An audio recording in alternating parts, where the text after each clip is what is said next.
It was early morning on the island of Sodor. Duncan was waiting for Peter Sam, who was bringing some trucks for him to take to Strawberry Grove. Duncan was also to take the headmaster and a new organ. While they waited, the headmaster played a lively tune. Peter Sam had steamed all through the night to bring Duncan his wagons. But as he approached the junction, a low-hanging branch knocked his whistle off. This meant he couldn't work until he got a new one. "I can't run on the tracks without my whistle," chuffed Peter Sam. "That would be too dangerous." "An engine's not an engine without a whistle," boasted Duncan, and just to prove it, he let off a big blast. But the rest of the engines just ignored him. Duncan chuffed away in a big huff. He was cross. "They're jealous of my fine whistle," Duncan huffed as he steamed through the countryside. He whistled at some sheep, but they were too busy eating grass to take notice. "Bah," said Duncan. "I need to whistle louder and longer next time." Soon Duncan approached a level crossing, where Elizabeth the quarry lorry waited with a farmer's prize bull.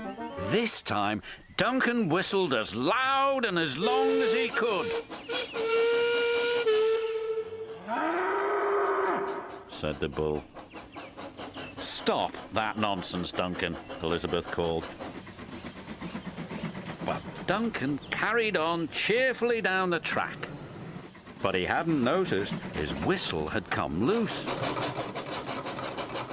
Then Duncan saw Terence ploughing a field. "He'll get the loudest and the longest whistle yet," he chortled to himself. And he blew so hard his whistle shot off like a mighty rocket and landed out of sight. Everyone searched for Duncan's whistle, but it was nowhere to be seen. "We're stuck," said his driver. "We can't move without a whistle. It would be too dangerous." "Leave it to me," the headmaster said.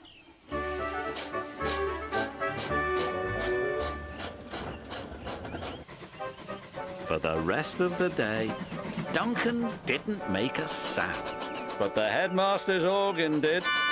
As Duncan delivered his trucks, the headmaster tooted the organ at every crossing and every stop. It alerted everyone, just as well as a whistle would, although Duncan didn't think so.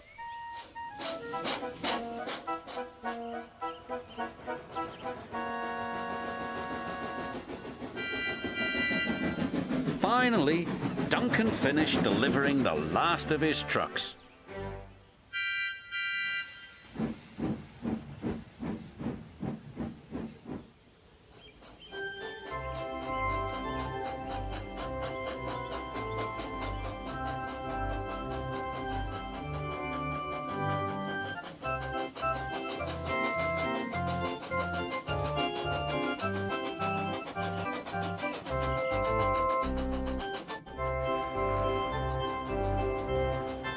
Duncan steamed quietly back to the junction as the headmaster played the organ. "Look," Rusty teased, "it's Duncan the musical engine." "Let's whistle along," said Rheneas. "Toot, toot," said Skarloey. But Peter Sam, who had a shiny new whistle, felt sorry for Duncan. "You really did well to deliver your goods without a whistle," he said. "D'you think so?" said Duncan, cheering up a bit. "Absolutely," said Peter Sam, "even though an engine's not an engine without a whistle." "Or an organ," chuckled the headmaster, and he tooted the organ. And all the engines tooted back, except Duncan, who just grinned.